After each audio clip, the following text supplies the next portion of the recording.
Maybe you invested in a target date fund in your 401k or retirement plan. And now, as you're entering retirement or in retirement, you're wondering, should I keep that target date fund or should I make a change?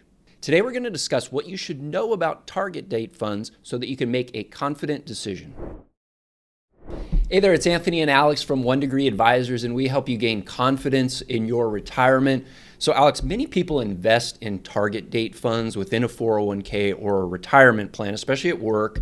And as people stop saving and they transition into retirement, that decision becomes, well, should I hold on to this type of fund for simplicity, or should I possibly consider a change? Yeah, and these target date funds are becoming more popular in 401k plans overall. And in general, we're a fan. The reason why is they're relatively simple and they're usually pretty cost effective.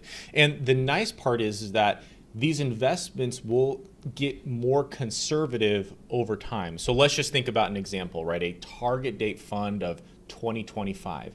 Essentially what that fund is going to do is it's going to assume that 2025 is your retirement date, and it's going to get more conservative as the date of 2025 approaches. And again, this can be a really nice thing for folks, keeping it really simple. Yeah, and with those target date funds, if somebody really doesn't have access to high quality financial advice to really look at that asset allocation that's customized, this can be a great way. Yep. People will argue it might be a little cookie cutter, but it certainly can do the job. And while simplicity is a benefit, it can also be a detriment in retirement. And the problem is especially amplified in bear markets. So again, let's take a look at an example here. Let's use the previous example of a 2025 target date fund. In this example, I'm using a Vanguard fund. Now, overall, this target date fund is roughly 55% stocks, kind of like the growth portion.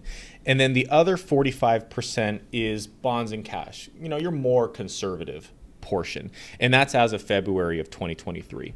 Now, again, what we're looking at on this chart is a snapshot of 2022. And what we're seeing is that the fund was down around 15.5% through the end of the year. Now, total performance, I would say this is arguably to be expected for a fund like this. So it's not like it performed really poorly. This is what we would expect.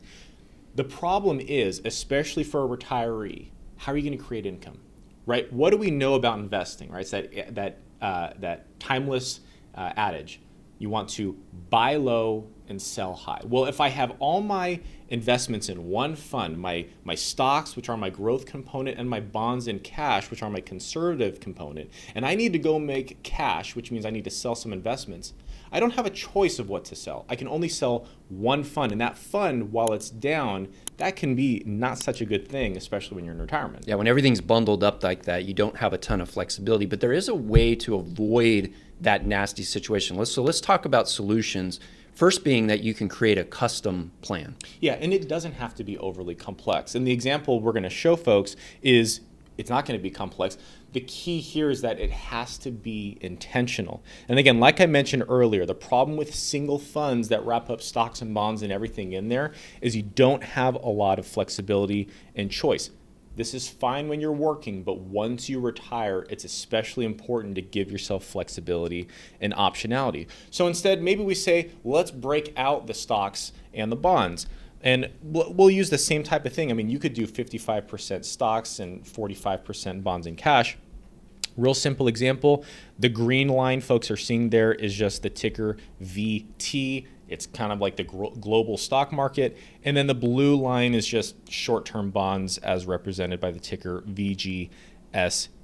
Now, again, when you need the cash, where are you going to sell from? Are you going to sell from the green part that's down 18%, or are you going to sell from the blue part? Right. And even in a really bad year like we saw in 2022, where both stocks and bonds were down, this optionality allowed you to sell from a position that wasn't down so much, and it really helps creating income. That's right. So when somebody gets into retirement, it's a different way of investing, going from the accumulation stage to the income stage. And that's really why we do preach having a more customized plan. Mm-hmm. Taking that very simple option, it doesn't have to be complicated as far as creating that customization. Mm-hmm. But then you can add things that perhaps have like commodities that did quite well in a year like last year, minimizing risk with such things as trend following, in addition to your stocks and bonds, which may create the core.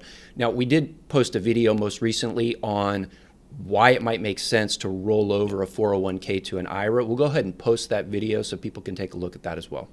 Again, this is Anthony at One Degree Advisors. Thanks for watching, and if you'd like to learn more how we can help you gain confidence in your retirement, please go to onedegreeadvisors.com/get started.